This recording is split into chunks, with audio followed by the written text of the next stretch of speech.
নমস্কার।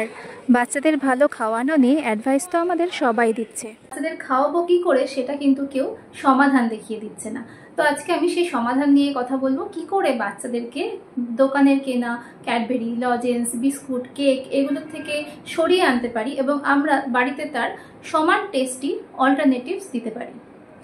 এখন বাইরের খাবার কেন খারাপ এই নিয়ে আমার এক্সট্রা করে বলার কিছু দরকার নেই এই ভিডিওতে, কারণ এগুলো আমরা সবাই শুনে আসছি, সবার কাছ থেকেই শুনে আসছি, কিন্তু অল্টারনেটিভ হিসেবে কি করব সেটা আমাদের জানা নেই বা টেস্টই করতে পারছি না। বাচ্চাদেরকে আমি একটা চকলেট ছাড়িয়ে যদি তাকে একটা ফল ধরিয়ে দিই, সে চট করে খাবে না, তাহলে তাকে চকলেটের সমানই টেস্টি কিছু একটা বানিয়ে দিতে হবে যেটা তাকে কিছুটা হলেও নিউট্রিশনাল ভ্যালু দেবে। তেমন আমরা কি করতে পারি, যেমন আমরা চকলেট তাকে দিলাম না, তার বদলে আমরা গুড়, ড্রাই ফ্রুটস, তিল এবং কিছু সিডস দিয়ে সেগুলোকে ডাস্ট বানিয়ে আমরা কিছুটা কোকো পাউডার মেশালাম এবং সেটাকে ভালো করে লাড্ডুর মতো শেপে বা চকলেট মোল্ডে দিয়ে সেটাকে ডিপ ফ্রিজে জমিয়ে দিলাম। তার ফলে সেটা কিন্তু টোটালি দেখতে হলো ক্যাডবেরির মতো এবং টেস্টও আশা করি খারাপ লাগবে না।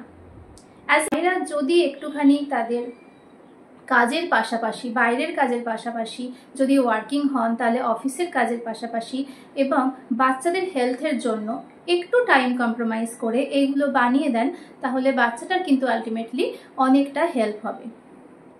দেখুন, একটু টাইম যদি আপনি রান্নাঘরে কন্ট্রিবিউট করেন, তাহলে কিন্তু ডাক্তারের কাছে যাওয়ার অনেকটা সময় এবং তার জন্য যে মেন্টাল হ্যাজার্ডস সেগুলো বেঁচে যায়।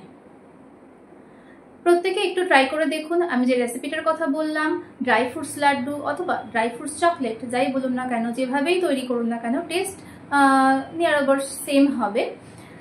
প্রত্যেকে একটু ট্রাই করুন, নিজের বাচ্চাদের ওপর একটু এক্সপেরিমেন্ট করে দেখুন তারা বিষয়টাকে নেয় কিনা। তো আজকের জন্য এইটুকুই। নমস্কার।